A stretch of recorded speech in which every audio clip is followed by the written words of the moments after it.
Hello and a warm welcome to Diaspora Connect, where we champion excellence by spotlighting the resilience of Nigerian citizens, breaking barriers and making a difference across the world. On the show, we explore identity, origin and diverse journeys of Nigerians in the diaspora. I am Abosede Adeniraduremi. Let's get the show started with Diaspora News.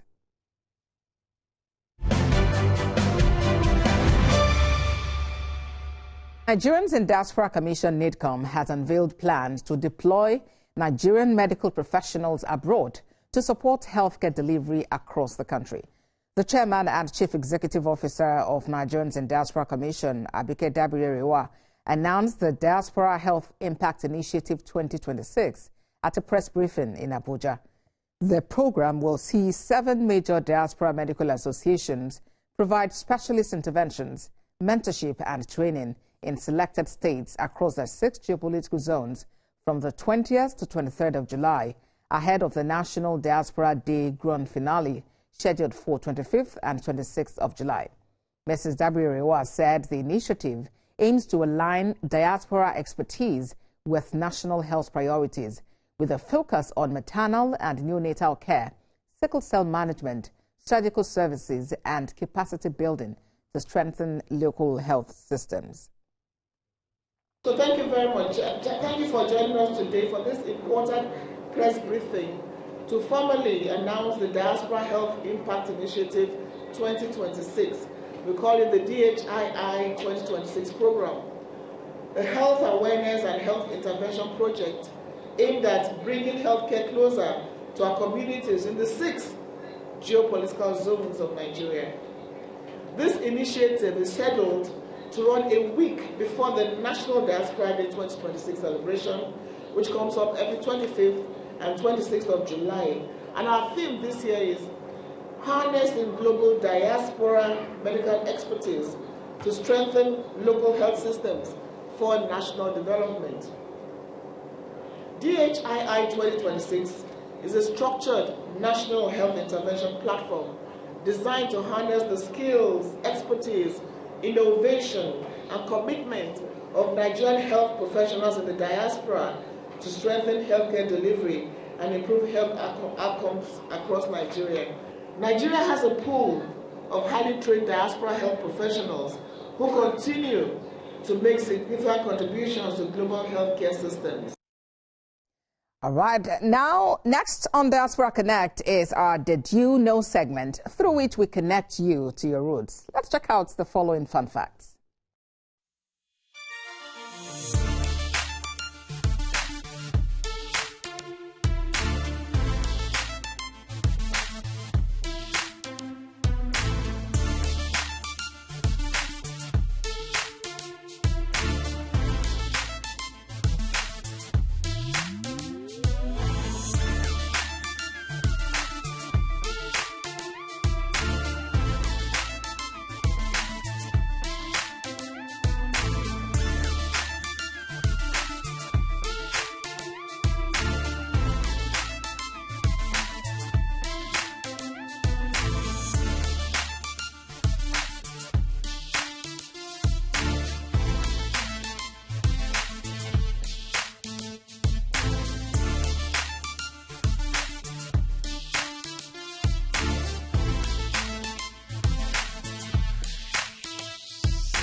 Some really amazing facts there. Now to our spotlight. Today on the program, we are focusing on building a trusted business from scratch in the UK as a Nigerian entrepreneur.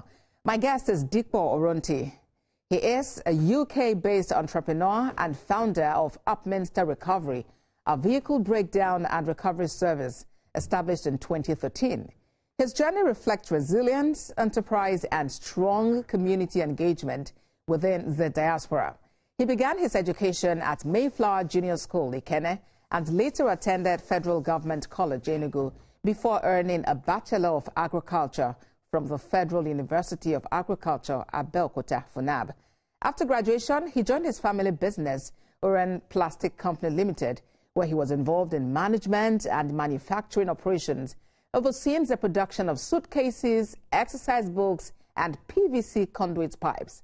Mr. Oronti relocated to the UK in 2006 in pursuit of new opportunities. After working various jobs, he founded Upminster Recovery, building it into a trusted independent service. Beyond business, Mr. Oronti is deeply involved in community leadership.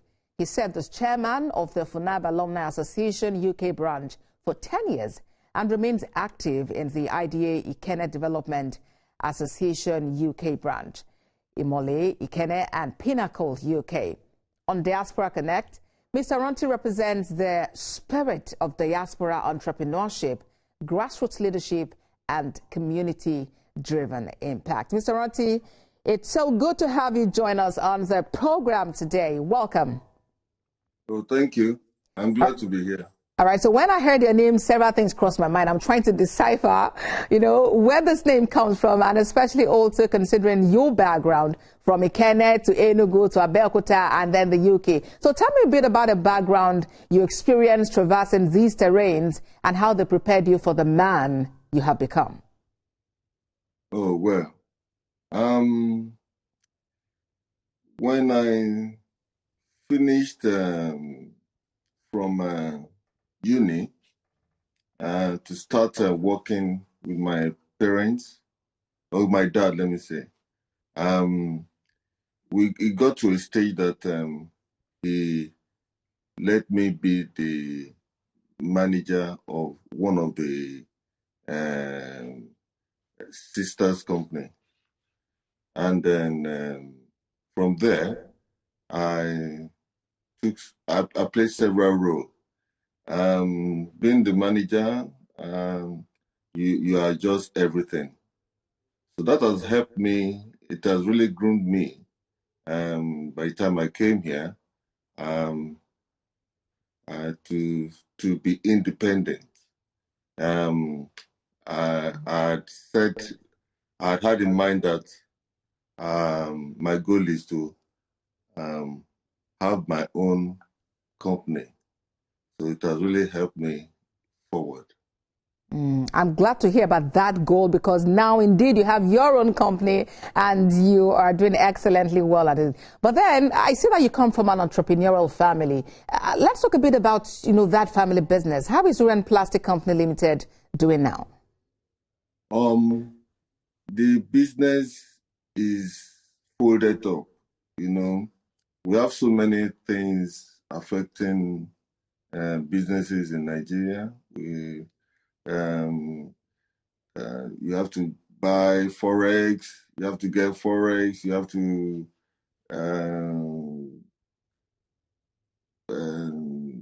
even transporting, getting diesel.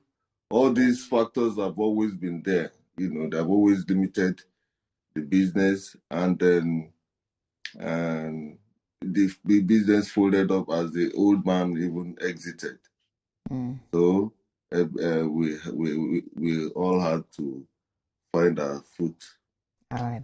But I'm glad that you were able to continue the legacy in your own way. And I see that you're dressed for business. Just look at what you're wearing there. You didn't come to just talk. I mean, you're here to do business. I'm glad about that. So, Mr. Oronti, you relocated to the UK in 2006 in pursuit of new opportunities. Would you say that your expectation has been met? And how challenging was it for you settling in back then?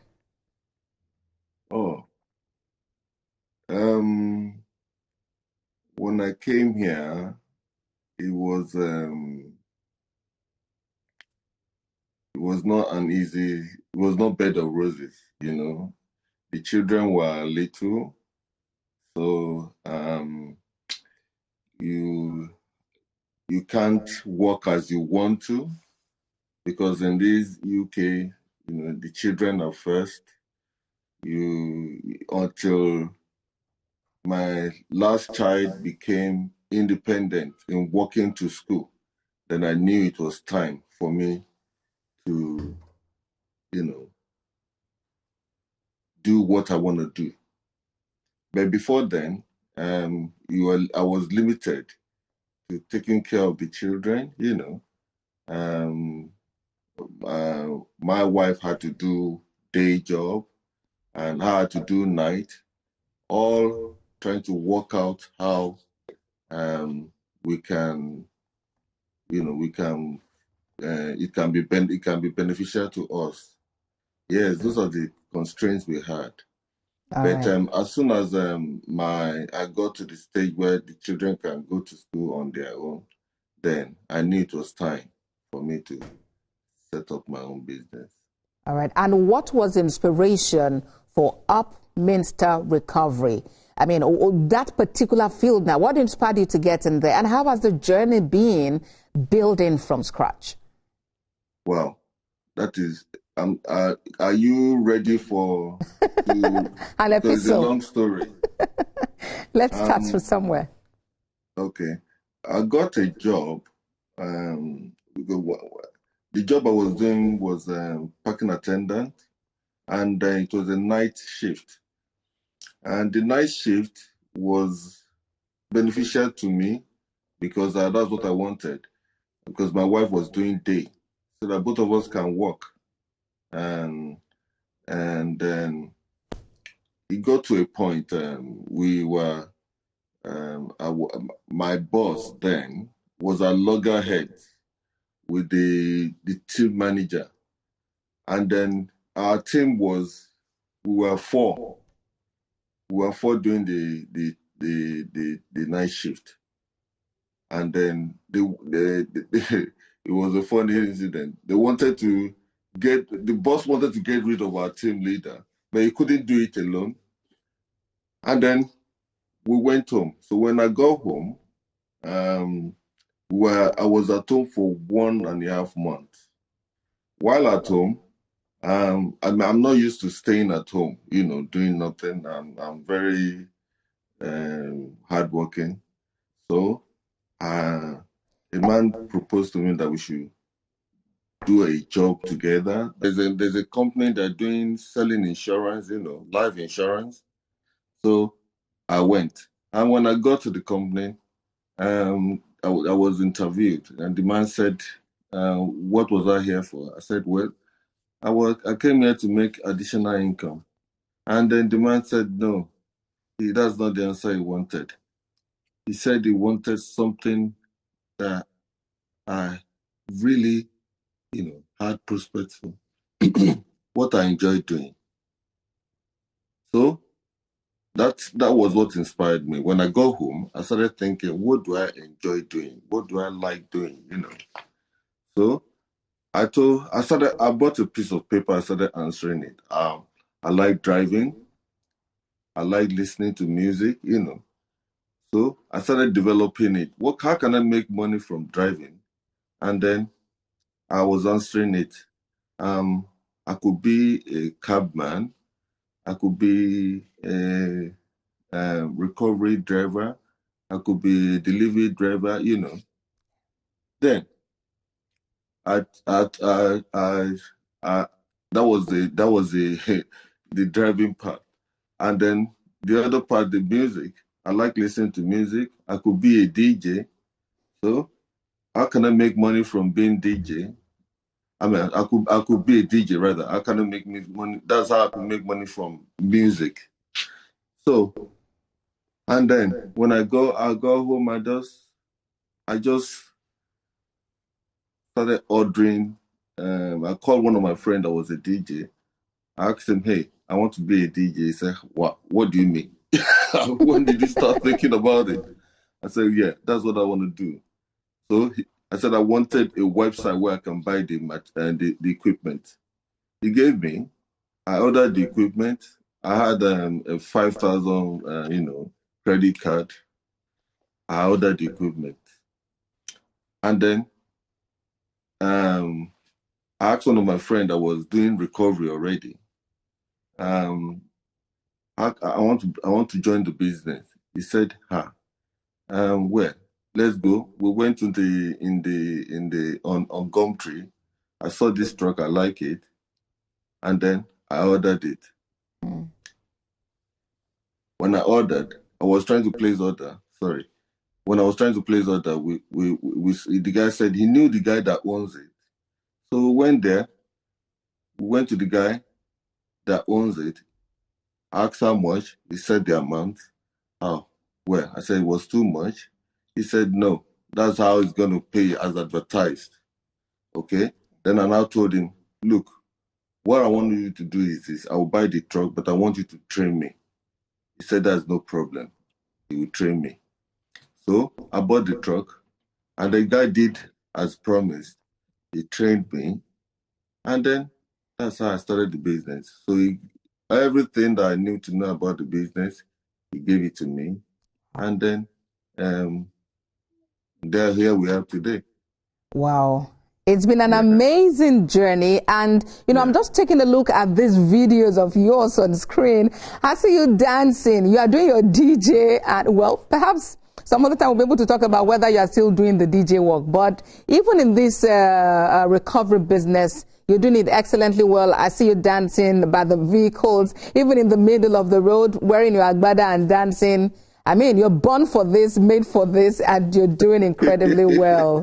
Incredibly well at it. And I must say, Mr. Oronti, the field you're operating in and thriving in is quite unique. It's one where perhaps in Nigeria, for instance, many people do not regard it too highly. Imagine introducing yourself as a manager of a towing, vehicle, that kind, the expression you would naturally get in Nigeria. But you have handled the business with joy and pride. How have you managed to not just stay afloat, but become a household name, inspiring others? One thing with me is that I like to be happy. I don't like to worry myself.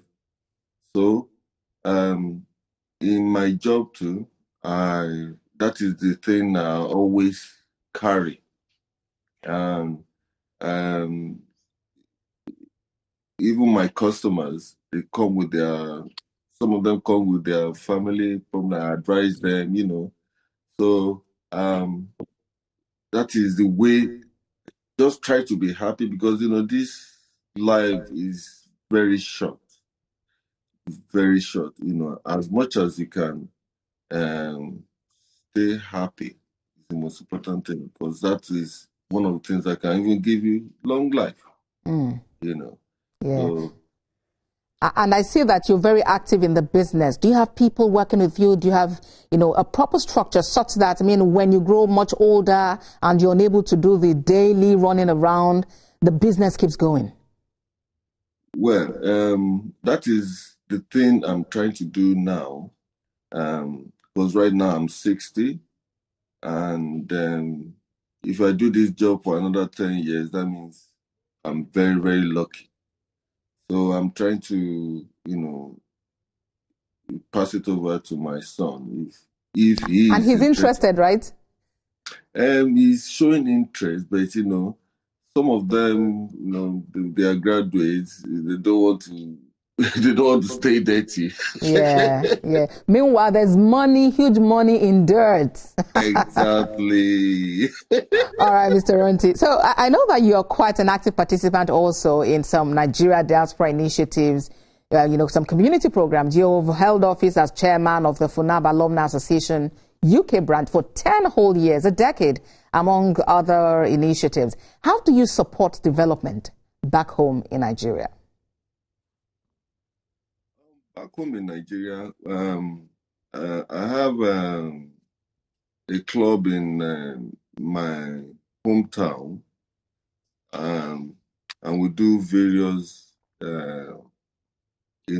activities, and we do an event that we call Ikene Ereke Day, which is an annual event. We all come home. I come home every year for that. And then most of the time we raise money for helping the the town in whatever we can, through my club, we're able to do, it's not a long road, within the community ground, this, that was just last year. We're able to pave the road, tar the road, I'm just saying one of the things we do, but most of the things I do is really doing through my club. All right. And it's called Imole Ikene. All right. So I hope that one of these days when you're home for the event, we can join you and see how you're making Ikene much better. So what would you say you miss most about Nigeria? Most of the time I miss being with my people because, yes, I might be British, but there's nothing like being surrounded by your own people, You see lots of black people. That is not something we see here. Yeah. That is one. Again, of course, the climate. You can't beat the sun. We work here in the cold, cold environment. If you don't like the cold, you can't work here, And I work here any time or any weather, So that is, I miss the hot climate, of course. All right. And of course, I also miss some delicacies. Is it amala dudu now or lafun or what exactly? We call it a birikpo. I miss a birikpo. Birikpo is my local pounded yam. It's made from cocoa. Wow. I try to do it, I never get it. Okay, so you need to visit home more often so you can have it more frequently. And as we wrap up the conversation, Mr. Oronti, what is your advice to young Nigerians who, just like your younger self, are in search of new opportunities? And how do you think that government and society at large can support their dream? Well, first of all, the person in question is the one that has to have, it shouldn't be, resilient. Many people, they start things and then they think someone that starts a recovery now, he wants to be like Dipo. You can't just be like Dipo. Dipo went through so many years of experiences before he got to this stage. You understand what I'm trying to say? Yes, please. So, you try to be purposeful, try to be resilient. When you start the job, don't think it's going to be easy. Expect it to be rough. Tai Sulani said, "May your road be rough." It doesn't really. It meant that you, in this life, you're going to come through so many hurdles, All right. But you know that at the end of the tunnel, there's going to be light. Don't give up easily. Yeah. All right. So don't give up, and then hopefully government and society also put systems in place that help actualize, their lofty dreams. Right. Oh, well, I don't know about how government operates there, in Nigeria, but in this country, they actually chase you if you have very good credit. Government will offer you. I mean, the banks will offer you credit, not with so much interest like they do in Nigeria, unfortunately. So that's why I said I don't know about Nigeria much. Okay. Yeah.